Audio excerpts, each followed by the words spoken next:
Welcome to the show. My name is Joy Harrington. I am your host, and today we're going to chat some quick tips for embodying your feminine energy when it comes to your romantic relationship.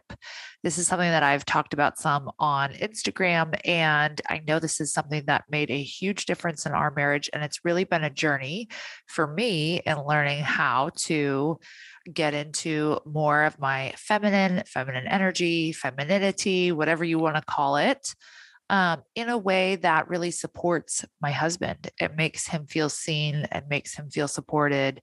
And that also gives me what I want. It gives me that protection and provision and being seen and not feeling like everything is all up to me all the time, which is how I was feeling and living before. So let's start off by defining a couple of things like what is masculine, what is feminine. So, when you think about it as an energy, masculine and feminine exists in everyone. It's not gender specific, although people will typically be primarily more dominant in one. And so I'm more dominant in feminine. Feminine is like your femininity, right? It's creative, it's nurturing, it's empathetic, it's kind, it's compassionate, it's heart centered. Um, it's when I think about how it feels calming. It feels like home. You guys know that feeling when you go home and maybe you don't have this place, but if you do, or if you've ever experienced this place where you go home and you just feel like, like I can let down, I can breathe. So it feels like that to me. Like it feels very calming and it feels like I'm being taken care of. I don't need to hold it together all the time, right? It's kind of like that subconscious feeling. I don't need to hold it all together all the time. I'm safe. It's okay to let down. But that's to me how it feels as a feeling. It feels very content, very peaceful. It feels light. It feels safe and it feels fun. And it's not like domineering or demanding or bitter or worried about one thing or pressured, or it's not like anxious. You know how some people you get around them and you feel anxious around them, and then other people you get around them and you feel calm?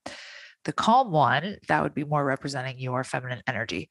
Now, let's talk about masculine. So, healthy masculine is very focused, very driven, very structured, get to the point, like get things done.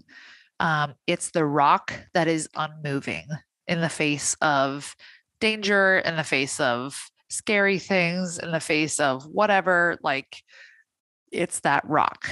And a lot of us know how to be that rock, right? For our families, we've put on that masculine energy for years and we have made shit happen, for lack of a better term, right?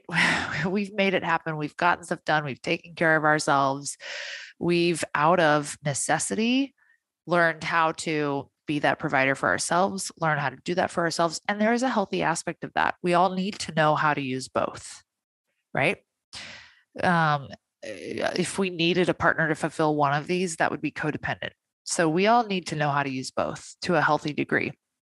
The problem that typically arises in romantic relationships is that we don't know how to ease into one, into like our natural one, and therefore let our partner be the other one when it comes to our relationship. And that can cause friction. It can cause not good friction, by the way.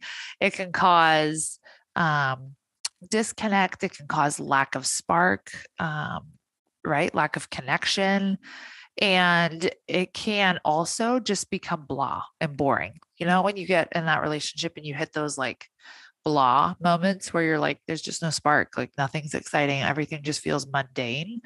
That's a symptom that you're both probably in the same energetic state. When you're both in the same, it's going to be very neutral feeling because you're both the same.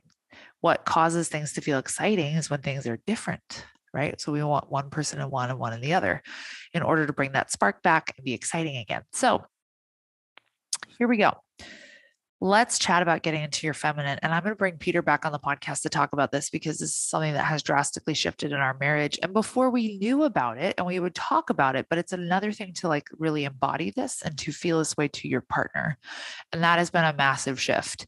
And as I've been able to relax in my feminine, he's been able to really stand firm in his masculine. It's providing this beautiful like dance in our relationship of him leading and me feeling safe and him providing and me supporting in a really beautiful way. And that doesn't mean that you can't still have your own career, right? Like that doesn't mean that you can't still do your own thing, but it's not from this place of we're competing with each other or our careers are competing with each other. And it's in this place of honor, right? Where he feels honored, he feels valued for how he's showing up and what he's doing. And likewise, so do I. And that feeds each other in like this really beautiful way. And it feeds our connection and it feeds the spark. It makes everybody more turned on. And that's like really the basis of like safety and security and trust and like value for your partner that, let's be honest, nobody out there is going to give you. No one night stand is going to give you, right? Like that's the thing that nobody else can touch. So I'm going to have some quick questions for you to journal out. If you're driving, you can save these for later, come back to this later. But in order to start embodying your feminine when it comes to your romantic relationship, I want you to start with just awareness and defining what that is for you. What is living in your feminine when it comes to your relationship? And more so than focusing on what you are doing in your feminine, I want you to focus on what it feels like to live in your feminine. So when you are in your feminine, or maybe you're not sure of when you're in your feminine, so instead just ask, how do I want to feel? How do I want to feel in this relationship? Like, what feelings am I craving? What am I looking for? What am I missing? What do I feel like I'm not getting? Like, how do I want to feel when it comes to this relationship? Because I guarantee you'll be describing some of that feminine energetic. Then you're going to ask number 2, what's in the way?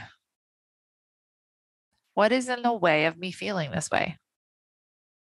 And rather than focusing on them and what they're not doing, I want you to more so focus on yourself and what you're not allowing yourself to do or to say or to feel, or what you're telling yourself you can't do or say or feel, or any pattern of yours that's coming up that's not allowing you. And maybe it's like, you know what, my career doesn't let me. That could be a real thing too.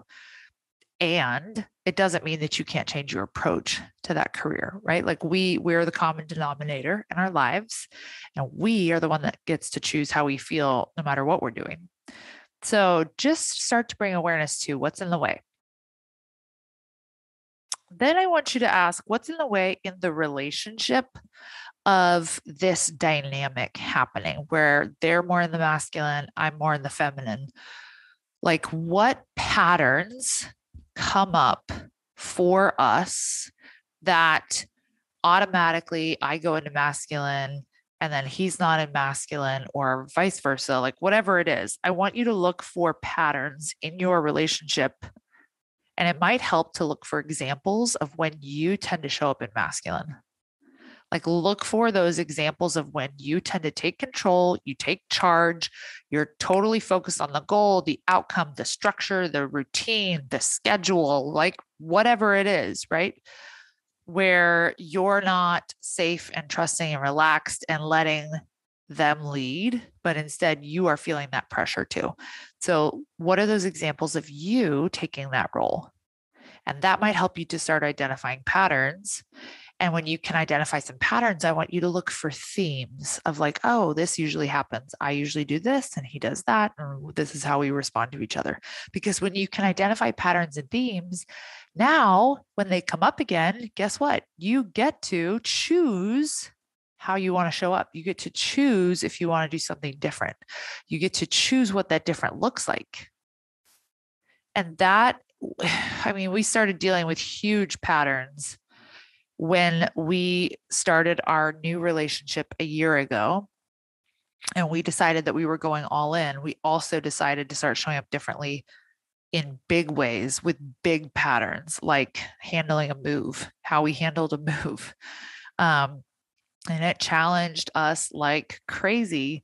And it's what really shifted a lot in our relationship. And so I want you to look for those patterns, but also look for opportunities right now. What is coming up in your life that can be something big or small that's going to affect your relationship? It can be a move, it can be a career change, it can be a house situation, like remodel or something, right? It can be anything that is specific that's going to affect your relationship. And most things, right, that come up in your life that are big are going to affect your relationship. And then say, like, what's the pattern there? What do I usually do? And what would the opposite be? Because the opposite's probably closer to your feminine response. And you get to change the pattern by doing something different, not by doing the same thing. You're going to change the pattern by doing something different. And last question that I want you to dig into is, what is the dominant emotion or feeling or sensation or possibility you are avoiding through needing to be in masculine mode? I'm going to say that one more time. What's the dominant emotion, feeling, sensation, possibility you are avoiding through needing to be in masculine mode? And what is the dominant emotion, feeling, sensation, possibility you're craving through needing to be in masculine mode? So the second one is, what is the dominant emotion, feeling, sensation, possibility you're craving through needing to be in masculine mode? Because that will also bring some awareness to what's driving the show behind why you're getting into masculine mode. You always want to get down to the root of what's really going on. And I guarantee it's rooted in some sort of inner child belief or fear or need to be in control or need for safety, right? Most people are doing things for a really good reason. It's usually safety to some degree, especially for women and masculine mode. And this is going to help you start shedding some awareness there. So go journal out these questions, see what you come up with, see what things you begin to notice in your relationship and how you get to show up differently in them. And then send this to a friend that wants to start changing their relationship dynamic and tag me on Instagram. I would love to hear what your takeaway is or what you journaled out or what aha came to you. And then I'm always taking requests too. So if you want to give me a request for a podcast episode, head on over joyharrington.ig, say, hey, I'm a podcast listener. I would love to hear about this, right? All right. I hope you guys have a beautiful Monday. I will see you back on the show.